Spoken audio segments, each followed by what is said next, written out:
Hi, it's Elle. Today I want to talk about presidential memoirs and what purpose they serve in society.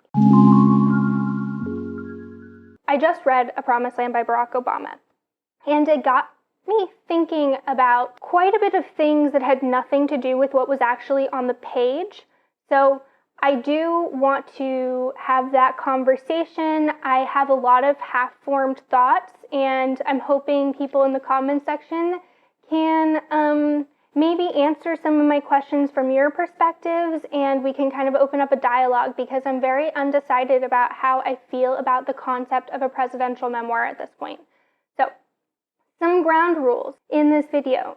I am going to, as much as I can, refrain from talking about politics, even though I'm talking about a politician's memoir. And I also want to lay some groundwork to provide you some context about where I come to for this conversation. So Barack Obama's memoir is the first presidential memoir I have ever read. So his run for re-election against Mitt Romney was the first presidential election that I was of legal age to vote in. Up until that point, I really had never really thought about politics at all, how it played into my life.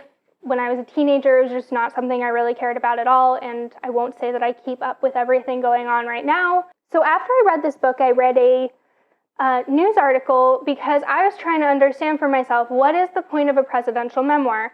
And I came across an article that I'll link below that came out from Smithsonian Magazine, and it is called A Brief History of Presidential Memoirs, and it's written by a historian. And it was in the same context of talking about Promised Land. Let me give you just a basic summary of the book, so of what he covers, the scope of the book. So it starts mainly with him. He talks a bit about his early life, but not that much. He has written memoirs in the past, and I think that those are the ones that talk more about his life growing up and maybe more of his thoughts. It takes us through him getting into politics and him campaigning for the Senate in Illinois and his presidential campaign, winning the presidency, and then it brings us up through the presidency to the assassination of Osama bin Laden, and that is where he ends the book. And this is going to be, I believe, a 2-part series. Okay, now I kind of want to get into just wider scope, based on my reading of this book, based on the context that I come from, why the question I have of what is the point of a presidential memoir? Because when I was reading it, it felt very political, which you might be thinking to yourself, Elle, it is a presidential memoir. Of course it's political. But I don't mean in terms of he was talking about political decisions on the page. I mean in the rhetoric that is actually used. It felt sterilized. I felt like I read his perspectives through many, many, many layers. And I can see why this was done, and because, you know, he's still a politician. I don't know if he's ever said he's retired completely from politics. He is a public figure. It doesn't really surprise me that he maybe scrubs some of his opinions out of the narrative. But it kind of leads me to believe that if we're reading a memoir about his presidency, what is the point of reading from his perspective if we're not completely getting his perspective? And an interesting thing that he mentions at the beginning of the book is that words are very important when you're in politics. How you say something is very important. He talks about some gaffes he made earlier on in speeches, and it's really just shifting your jargon that you are using, and you can say the same thing, but people get a different message. And the fact that he talked so discreetly, and it was on the page about how he believes the word is important, I then was paying attention to the words he chose to use and the words he chose not to use. that's where it felt political. That's where it felt like he was erasing maybe some of his opinions on things. Yeah, so I think that's my first point. If we're reading for a perspective, then we're going to still be getting a political perspective.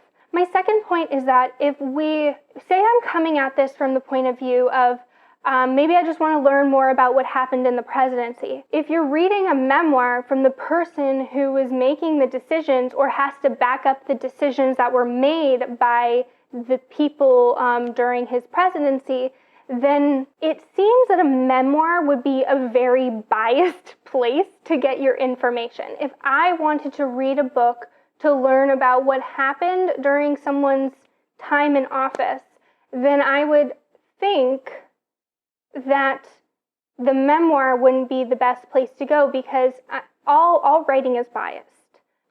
But the person who made the decisions would be more biased. And that very much shows in this memoir. He'll talk about some action he made. He'll set up the argument against why he should have done that. And then he tries to contextualize and give you the reason why it was okay that he did it. So he's not setting up straw men, but he's setting up a counter argument of, well, this is probably what other people thought, but this is why it was okay that I did it or why it was a good idea. And like the American public just didn't understand, which granted, that might be true. I mean, the American public does not have all of the answers. We get stuff through the media. The media is very biased. I'm not going to disagree with that. But the point I'm trying to make is that if the goal is to learn about the actual presidency and the actions and repercussions of the presidency, then wouldn't we want to read from someone else's perspective who might be accumulating a lot of perspective? So that's my second question. Another thing that I think is, okay, well, maybe there's some historic reason we want to have a memoir in place. Maybe historians can go and look back and have this as like a catalog. And so in that article that I mentioned, one thing that the historian did say is that memoirs by presidents are a newer thing, and in days of old, it would have been seen as maybe vain to come out with a memoir, and there were people who did write them and did do some writing, then had it published posthumously, and so, they wouldn't feel the repercussions of their opinions being out in the world. Another thing that, from a historic perspective that I found interesting is that I believe it was Nixon's, was it Nixon? Yeah, it was Nixon, made claims in his memoir that are actually false. They are now in this historic narrative so that some historians actually take that as truth because it's in a nonfiction, which there can be a whole conversation about memoirs being nonfiction and how much of it is painted in later, but I am not going to get into that here. But I think that is interesting too. You might be writing context, but again, and you might be contributing to a historic context by writing a presidential memoir, but what if there's falsehoods in it that are turned into truths? And what repercussions does that have? I mean, another perspective is that, like everyone who writes a memoir, Barack Obama is a human and he can write what he wants to write, and because he was a president, it's easier for him to get it published. So I don't think that a memoir has to or is necessarily for the people. It might be just for the author to get their thoughts out and share them with the world. And so, I think writing a memoir is partially for him, and I guess I just want to highlight that and highlight my awareness of that, but that's not really what I want to be having a conversation around. Okay, another part of this conversation I want to have is who reads it, right? Because people who hate him are probably not going to read his book. People who liked him and might have already agreed with him are probably more likely to pick this up. So if it's also not really to change minds or to change hearts. So is it really written for the whole of society if some people will just not read it? Who is going to be gaining something from it if it might be already a biased audience that's picking it up? So I think, sorry, I am being distracted. There are people who own chickens across the street and they haven't let them out in forever. And there are chickens in our courtyard right now, and I love them anyway. I think that that's all I want to talk about with this. I'm sure I missed some things that I had thought about as I was reading, but I want to hear people's opinions on this. What do you think the point of a presidential memoir is? Do you think it needs to have a point? We don't need to get into politics, but do you have reasons that you may or may not pick up a presidential memoir? Do you feel like you gain anything from it? Do you think that society is gaining anything from them?